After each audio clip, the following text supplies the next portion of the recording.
In order to create applications in Alpha Anywhere that work with Salesforce data, you must first create a connected application in your Salesforce account, and then after you've done that, you must then go and create a named resource in your Alpha Anywhere project. So after you've created your connected application in your Salesforce account, you can come back to Alpha Anywhere, and there are two different ways in which you can define your named resources. You can either go here to the tools menu and choose named providers over here, and these named providers that you define from this menu will be available in all of the web projects that you create in the current workspace.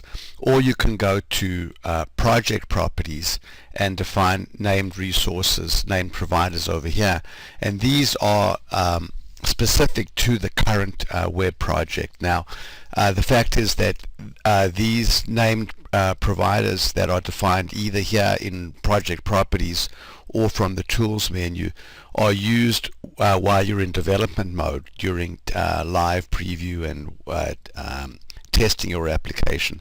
At publish time, just like you can override the settings for a connection string, you can also override the settings for a named resource. So the named resources that you define over here are used during development, during the development cycle. So let's go and take a look at how a named resource for Salesforce would be defined. So I'm going to go there to the tools menu and open up named providers. You can see I already have defined two different named resources. So let's go ahead now and click on the new button, and we can see now that we can give it a name. So I'll call it Salesforce 3. And then choose my provider, which of course is going to be Salesforce, and then I can basically specify the consumer key and the consumer secret, and those I would get those from my Salesforce account. So I would need to go back to my Salesforce account and look at the properties of the connected application that I had previously defined. Then basically I need to specify what the redirect URL is.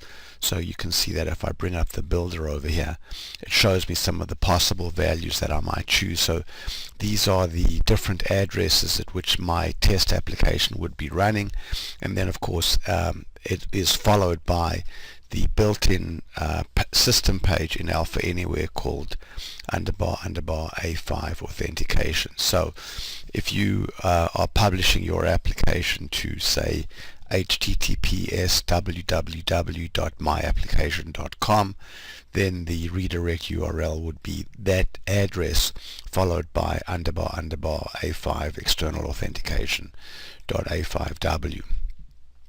Then you can specify authorization options, and you can see here that for Salesforce one of the recommended options is always prompt for login consent. So what this is going to do is every time you authenticate against Salesforce, it's going to ask the user to specifically allow the scopes that the authentication request is asking for. If you do not specify this parameter name over here, then on subsequent times that you log in, Salesforce will cache the response. So you don't have to do this, but it's something that I like to do. And then finally you can specify what scopes you're asking for, and again basically for Salesforce you can see these are the various scopes that you can get. This is coming directly from the Salesforce documentation, but it's recommended that you always ask for a refresh token, so that once the access token that you get from Salesforce has expired, you can automatically go back to Salesforce and get a new access token without requiring the user to log in. So once you've completed the definition of your named resource, you can see here that the named resource has a red icon next to it, meaning that we have not yet logged in, but we can now go through a login process and actually authenticate against Salesforce and get an access token which can then be used during development.